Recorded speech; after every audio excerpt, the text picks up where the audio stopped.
21 Pilots. We got the band name when I was going to college for a little bit. I was studying a play in a theater class called All My Sons by Arthur Miller. And the main character was creating airplane parts for the current war. And he found out that the parts that he was making were faulty. So he had a decision to make. Do I send out the parts or do I recall the parts?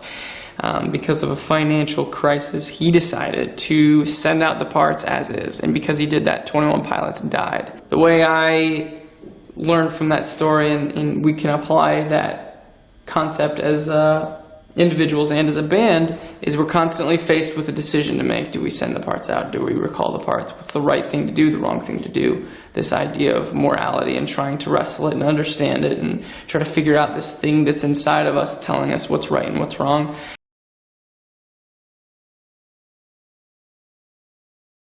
Because there was a lot of shortcuts offered to us when we were starting to do this. There's a lot of ways out. There's a lot of things that we could have done to get to where we are now, but it would have happened sooner, but we would have given up a lot of our creative control. And so the band name is a constant reminder of that, to continue to make decisions that are right decisions, even if it takes more work. So that's where we got the band name.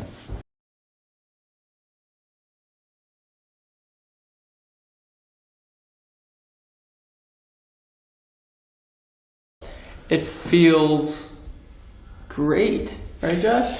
Yeah, I don't know if that could feel bad, I guess, you know. Yeah, it's interesting. I think we've kind of like eased into that realization of what that even means. We don't know much about the numbers and selling records and stuff, and never really paid much attention to it. But I think it's really just a testament to our core fan base, people that have really kind of believed in us from the beginning and told other people. And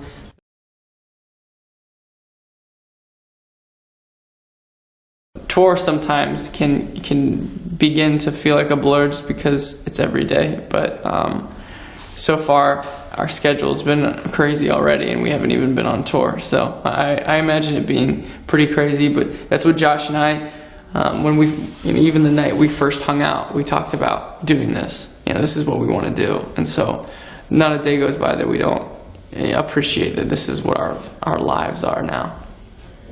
Well, I think we try and zoom out a lot and really look at this kind of whole journey as a kind of an entire thing, from the moment that we first played a show together that got shut down after one song because the cops came and it was too late, to selling out our first hometown show, to kind of this or whatever other landmarks there are. And we've also been sort of very intentional about trying to hit every step along the way and not just kind of like skip a bunch of those and go to some place that we don't belong yet. Yeah, I mean, I think we're constantly kind of trying to do the next thing or move forward, but we're always appreciative of every moment that we get to have and take.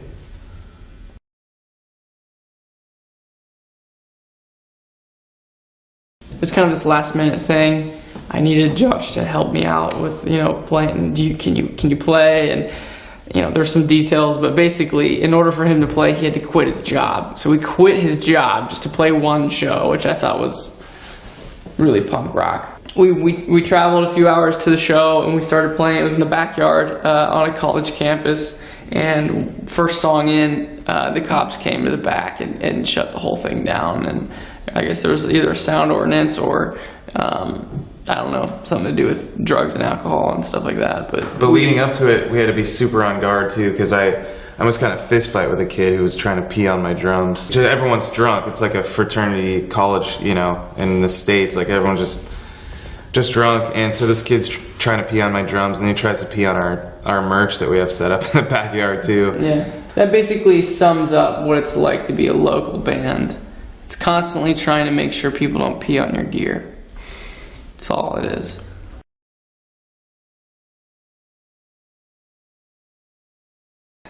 I would say I'm probably a lot funnier than Josh.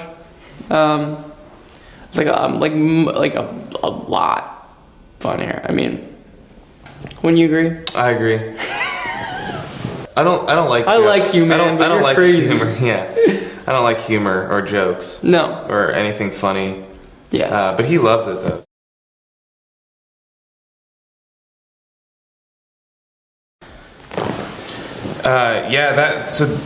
That was kind of a label that somebody actually pretty early on.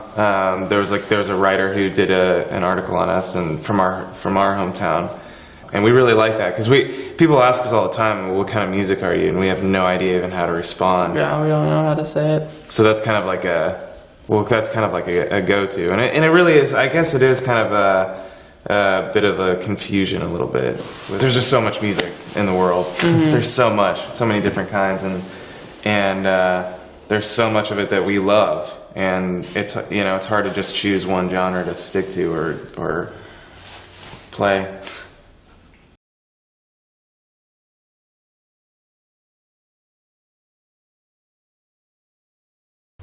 We definitely had a plan and a goal to rise up above Ohio. Not be better than Ohio, but to use Ohio as a hub to create a real fan base. Some people who were actually standing behind us. And a lot of bands we knew from a local level, their goal was to just go tour.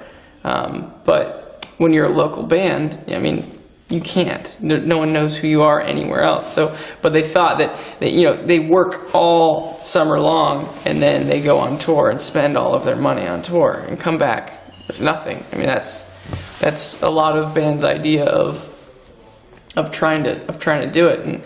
And we actually did that for a little bit too, but we were trying to be smarter about it. And so I still live in Ohio. Josh and I. We're there all the time. It's definitely one of my favorite places in the world. It's cool to think now that the idea that started as let's just try to create a fan base in Ohio has now spread to other places. That's a really cool feeling. But we'll always stay loyal and kind of credit Ohio with the beginning.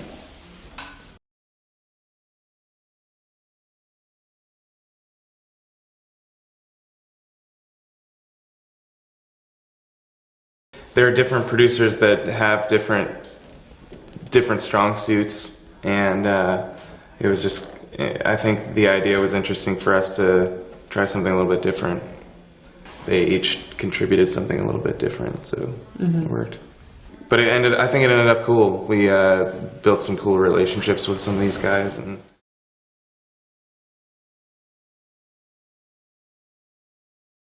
I wrote this sick beat in the back of the bus. It went with what it is that I was thinking about at the time, which is that being a kid was a lot easier than being an adult. But a lot of people actually do really deal with it. I think going through that, and you think about the days when you were kind of a kid and you didn't ever have to deal with any of that stuff, really. And your kind of biggest challenge was like expanding your bug collection the next day, whatever it is.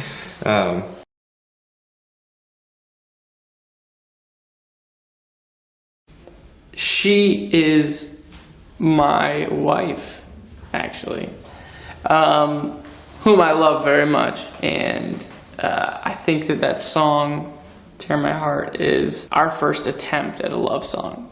It needed to have a raw feel to it, and the lyrical content. Don't particularly love songs because I feel like they all say the same thing. So I was trying to say something very specific, but try to say it in a different way.